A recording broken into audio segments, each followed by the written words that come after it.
Yeah, I was on stage earlier, just if you didn't catch it. My name is Wauters. I'm a European technology journalist. Been writing about the European tech industry for about 15 years now. And yeah, that's about the most interesting thing to say about me. We already had sort of an introduction into the theme of today and the people on stage, but I'm still going to ask you a little bit more of an introduction. So 30 seconds each. Who are you? Hi, I'm Swan, Executive Vice President, Global Strategy and Talent at ManpowerGroup, the only non-tech, I guess, tech person up here, but I'm more focusing on talent around the globe. Hi, my name is Borlongan. I'm the director of the French Tech Mission. We are a hybrid team at the intersection of startups and the French government. And we have a pretty simple goal, really. It's to make sure that France becomes one of the best places in the world to start and scale global tech champions, and talent is obviously a core part of that. I found 6 years ago a company that is called Talent Garden, that is today the biggest European platform that tries to empower tech talents across Europe. Our idea is to try to really connect and aggregate in different cities across 8 markets of Europe and support the growth of talents across Europe. Great. Well, we're 1 minute in and we've already heard the word talent maybe 10 times. But that's, of course, the topic for today. But it comes with many different elements. Talent means being able to attract talent, being able to keep talent, being able to attract foreign talent, being able to upskill talent, like within a company, to sort of make people move around within the same organization. So we're going to try and tackle almost all of that. But maybe just for starters, because we're talking about the European context, your view on, is talent right now the biggest problem for startups, scale-ups, tech companies in Europe? Is that the biggest issue? Without a doubt. Hands down. It's currently the biggest bottleneck for growth right now, way, way, way ahead of funding or any other issue. I mean, the way that we've measured it is pretty simple. We took the 127 or so companies that are on our radar that are growing at least like 50% a year or have raised 20 million. And we asked them kind of like straight out to, just tell us what it was. And, talent was like here, and then money was like here. And even like fiscal issues and things like that, or administration or regulatories were like here. So that gives you a sort of general idea of how much it's really like a burning issue right now. Unless anyone else on the panel thinks differently. Yeah, no, I don't think differently, but I think one important point is there's a shortage of tech talent, but there's a shortage of talent in general. So it actually puts even more pressure, I think, on tech companies right now. But maybe you want to talk about what kind of talent as well we're missing?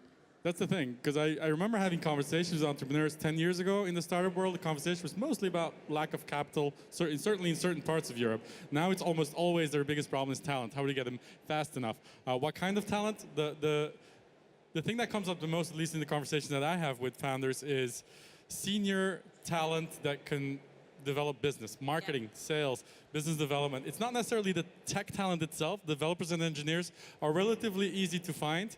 There's, of course, a fierce competition for them, because every company is supposed to be a technology company these days. But it's definitely how to find the people who can scale a company, who can really, really take it to the next level. So Davide, I don't know what the situation in Italy is, but of course you have a sort of talent garden planted all over Europe now, so you can maybe give a more broad European answer to that. Yeah, I think the real challenge that we are in front of is that in Europe we have a lot of talents, but most of them immediately when they are finished university, when they start working, they immediately think about going to US or going to Asia. And the real challenge is obviously that is because also a problem of salary. In Europe, the salary are way lower compared to other markets. Also, if quality of life and cost of life is way lower. So I can say it's way better to remain in Europe to work, but still you are attracted by the big increase of salary that you can have. And the problem and this mismatch on that is also that people that are working around Europe are way junior than compared to other markets. So when you have a problem of scale a company, it's very difficult to find people who has experience on doing that. When you're in Silicon Valley, it's pretty easy that when Airbnb grow up, immediately a lot of people from other tech company move, everyone moves over there. And this is the new startups, everyone moves. When you're growing in Europe, that is fucking difficult because obviously there is not a lot of company to attract talent from, and so it's way more complex to scale a company across Europe. I mean, we interviewed, you're spot on the executive issue for sure. But I mean, no, but you know, it sounds really obvious now, but the thing is, it's something that I think a lot of people miss, because most people, when they do talent analyses, they do quantitative analyses.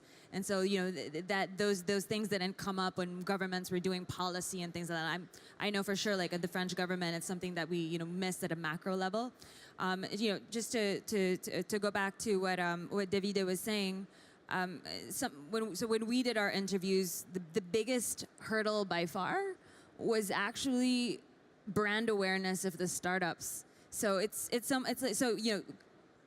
most of the interviews would be like, hey, you know, would you, if given the opportunity to work for a killer startup in Paris and, you know, live there for a couple of years and stuff, would you be up for it? Like, they'd be like, yes. Like, great. Can you name me like 5?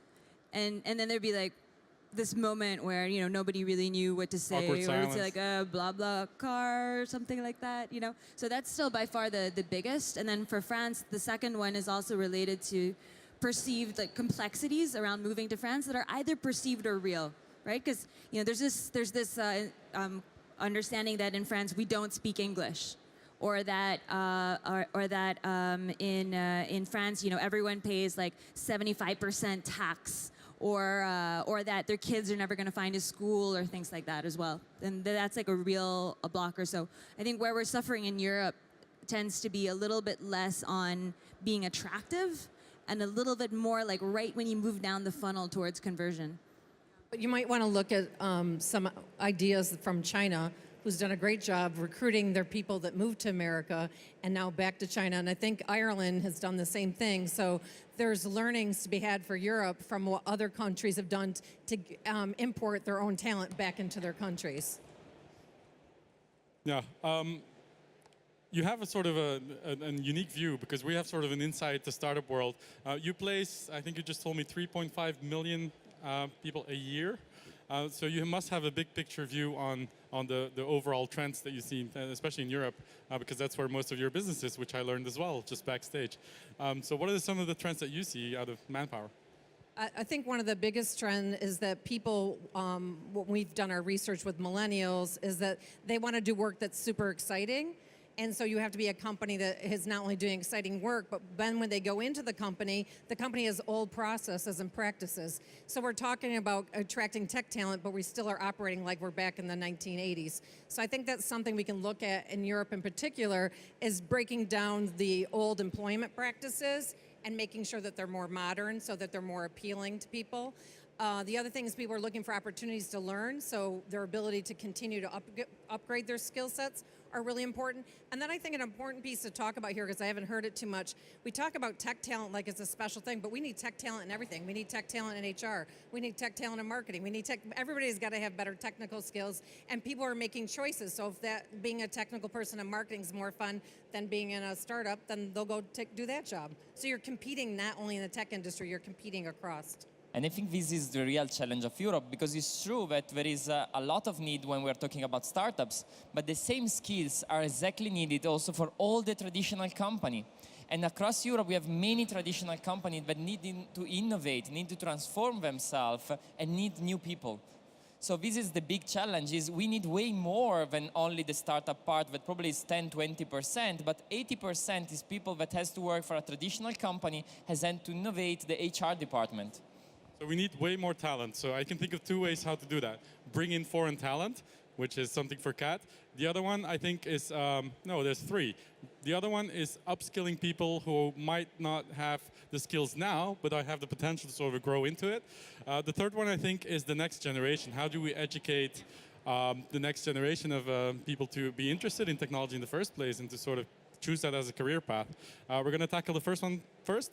Kat, you have an amazing, I think, at least in my humble opinion, an amazing program within French Tech to attract foreign talent. Can you briefly elaborate on that for those who don't know in the audience? Yeah, sure. So the French government, together we developed a French Tech visa for employees, which is a startup visa for employees, which can sound like pretty like, hey, I know we already had a startup, startup visa for employees before. But the French visa is one of the most powerful in the world for one very, very simple reason, is that it has no conditions other than the fact that a startup is hiring. So it's essentially immigration policy that has been designed not to filter, but it's been designed to empower our startups to allow them to headhunt. So not only did we take out every single criteria. When I say every single criteria, I mean, normally you have to prove that you couldn't find somebody with that profile in your own country and show that you've been looking for them for 3 months. Normally you need to show that they have a diploma that matches it. Normally you need to show that, that they actually match the profile. We don't even look at any of that. There's one minor criteria. It's that they're paid at least $36K a year, but that's just to avoid basic social dumping, but that's kind of it. And on top of that, for startups, it's all fast-tracked. So usually right now it can take anywhere from 48 hours to a couple of weeks to process. Maybe you could talk to our president. Yeah, but I think that's a very exciting example of how a government can really implement something that's useful for entrepreneurs, but also for anyone, right? Maybe on the second part, upskilling people within an organization to maybe go into sort of a tech role. That's something you can speak It's a really important piece, and I think one of the things that we're proud of at ManpowerGroup, that we have our Experis Tech Academy, where we actually identify people with adjacent skill sets, and then we've been able to train them up for technology jobs. And it's an important piece, but I think what it takes is understanding adjacencies and skill sets, and many companies look for that round peg in the round hole, and we need to find basic adjacent skill sets, use assessment to see where the gaps are, and then develop them. And I think it's an important piece, and I think development, the other piece that we don't think about, is we always want to develop the people that are there, but there are underutilized pools that we should be looking at as well, which I suppose we'll talk about in a little Absolutely, bit. that's a topic for later. But maybe to stay on this topic just for a second, Davide, because you work with talent gardening, you work with corporates, education is a very big part of your DNA, right? So maybe you can also share your thoughts on that. Absolutely. I think the real challenge that Mara was just saying is really about the upskilling, because we have millions of people. European Union estimate around 170 million people across Europe need to learn digital. So that is a huge amount of people that need new skills. And the problem is that university most of the time are not ready for this big challenge. In particular for the fact that to set up a new courses most of the time is very slow, and the technology changes so fast that the risk is that it's too small and too little the time that they need to upgrade. So new type of education is fundamental. Inside Talent Garden we are training every year more than 3,500 people about upgrading them skills, and try to understand how, if you're working inside big company, which new skills you need, not only about the traditional skills but also the mindset. But when we are talking about digital, is the real challenge. So this is the real thing that in Europe we have to bring, is new mindset that can help people inside big corporation to upgrade themselves, and think that is not only about going to university, but is upgrading their skills every 5 years.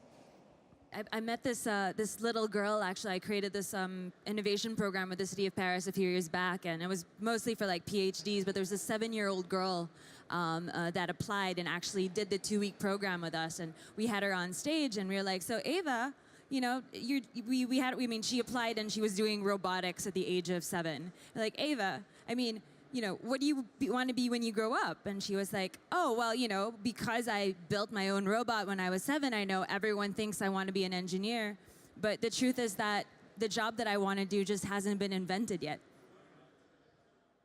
That's pretty much the best answer you can give, right? And it's so true. I think there are lots of people in the room right now who are probably, working jobs they didn't even know existed or would exist when they were all in grade school or in high school. And it's not, so what I'm saying is it's not necessarily a new world. It's just the world has already been like that, and it just feels a little bit more extreme right now. But it's important that we start kind of picking up the pace and adapting. But I think the challenge here is, as a government, how we can set up a way in which the people come back to study again. Because at the moment, people think about going one time and learn one time, but we know that continuous education is the only answer to prepare the job market of the future. So the problem is, which other institution outside university can be and can help the market to change the mindset? Well, I can answer that a little bit for the French government at least, because there's been over $1 billion that's been put into the upscaling, the upscaling strategy of the country, and some of them are just related also to sort of fiscal exemptions that are given to companies to encourage them to actually use it for credits to allow the upskilling of their current employees. And I think that's some of the things that you can do to make sure this thing becomes more structural. Yeah, and I don't think it's all classwork. And I think what we've seen, and one of the things from research that we've done, employees don't work in an environment where they're encouraged to learn. And so one of the things we've really been focusing on with our clients is learnability. How do you foster learnability, the desire and willingness to learn? Because a lot of people really are scared of learning, and they kind of didn't have a great experience at university, and pointing them back to the place they didn't really love is not the place to be. So we have to find ways for people to learn on the job. And if you really comes to bear in like on a manufacturing floor, where actually they need to learn from their peers. So you need to find early adopters, and those people have to help them learn instead of them going back to a university course, because most people don't like school. We might like it, but they don't like school. And this for me is another big topic that is about the duration of the courses. We set up all our courses for 1 year, for 2 years, but the challenge for the future is going for short courses that train you on the job that you need, and you have to come back probably in 3 to 5 years about a new job. I think in US what works very well was all the bootcamp model that Obama really promote also on the government side, but still in Europe is only a few % of education overall, but in US totally changed the market. Yeah, and we have a program, a MyPath program, and one of the things that we learned is we gave free education to the people in the program in the US, and they were 12 weeks long, and it was too long for people.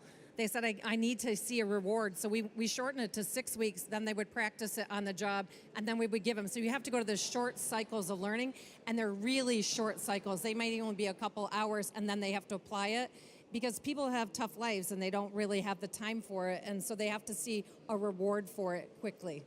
So maybe instead of more startup accelerators, we need more education accelerators. You guys are very easy to moderate. You don't have a car. But we need to talk about diversity as well. It's impossible to talk about talent without mentioning that. So how do we increase the diversity, both on the education level and the workforce? By the way, when I say diversity, everyone always thinks women, men. It's also racial minorities. It's migrants, refugees. There's a huge pool of people that are currently not being tapped or underutilized, as you called it. So I guess the overall question is, how do we finally increase diversity in the workforce? Not just in tech, but in general. And I know it's a big topic, so whoever wants to take it first. Yeah, sure. I mean, I can take that one. So, I mean, our stand, I mean, I'm telling you this both as, a female, visible minority immigrant in France and everything, but also as someone who works for the Ministry of Economy and Finance. Diversity is just not, we just don't treat it like just corporate social responsibility, right? It is a strategic issue, because there's no way that as an ecosystem we can succeed if more than half of us are held back. Right, so there are different ways of doing that, and I think I don't actually mix the issue of gender balance with the issues of, say, like socioeconomic diversity. On the gender balance issue, what we've been doing so far has just been very, very conscious of representation. French Tech sponsors quite a lot of events all over the world. We organize quite a few ourselves, and a new policy we just created last week is that from now on, at least 35% of the speakers of any event that we support has to have at least 35% of the opposite sex represented.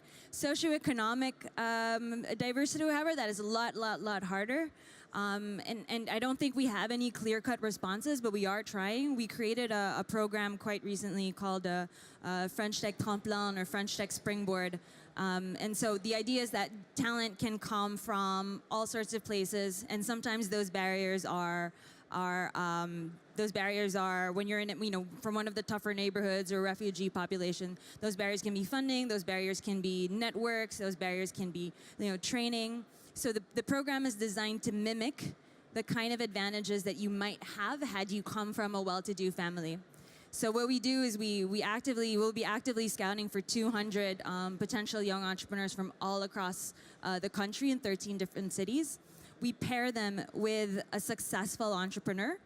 The idea is that we're not looking for accelerator type mentorship where everyone is telling you about a specific skill for like an hour or something like that. We're looking for someone who's going to take them to their cocktail parties, into their boardroom meetings, and then really be there for the tough times and be there with them from start to finish. Open up their network so that they get to meet each other. We're also giving them 20,000 euros to start. And at the very end, if they decide to launch a company, we top it up with 42,000, and otherwise we sort of help them find a job in a startup as well. So it's a nationwide experiment that we're launching towards sometime before the summer. We put a 15 million behind it right away. So hopefully, it'll move the needle a little bit. Fantastic, and I hope a lot of other governments follow suit, actually. I was going to say, I think the most important thing for both groups of people that you mentioned is really that they have to see themselves in those jobs, so that there has to be partnerships with business and with schools, because the decisions that they're making very early on, even back to elementary school, and the only way to do that is for them to believe that it's possible, and I think that's probably the most important thing right now.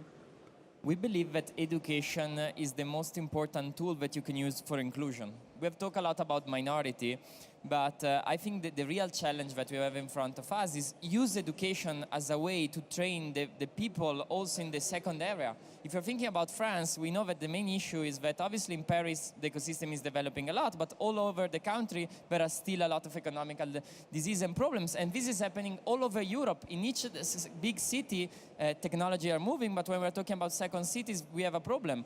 And I think that moving and focus the education over there on the new job that is needed is a way to support the local development, and is the best way probably to do it. As Talent Garden, we decided to not be focused only on Madrid, Milan, and Copenhagen, but only go in the second cities. Our first opening in France will be in Lille, because we really believe that making an impact on education and working on training the new people on the job of the future in the second cities is the best way to make inclusion across Europe. Absolutely. So far we've talked about how to attract talent, how to retrain talent, how to create new talent, maybe in the next generation. Something that we haven't really touched on yet is the retention of talent. How do we keep talent on board within companies? We're going to talk about the C word, not that one, but culture. I find that every single time I ask a question, like what's the best way to retain? Oh, it's culture. But culture means different things for different people within different contexts in different organizations. So maybe that's a good one for you. Like, I'm sure you've done a fair share of research at Manpower about Retention culture. is very related to the work that you do and who you work with. So I think having leaders that are digital leaders that have that kind of mindset and that want to allow you to learn, and I think it goes back to the comment I made earlier, which is having old-fashioned practices is one of the #1 reasons why people leave. I thought I had freedom. I thought this was a fun tech kind of place, and it's not fun. And so I think we have to rethink how we manage the people in our companies. Maybe Davide, what does culture mean for you? And what are some of the good examples that you've seen with the companies you work with? I make you a small example of when I understand probably what culture works more. I was I was in Silicon Valley, and I was meeting the director of HR of Facebook Global, and she was telling me, what does it mean for us, the cultural part? And she say, when you are working, our first cultural value is done is better than perfect. If you are a person that is a perfectionist in his daily life and you work for Facebook, you will be for sure not happy about working for this company. If you go to Apple, you will be the most proud person in the world, because we launch one product every year. In Facebook, we launch 200 new features every week.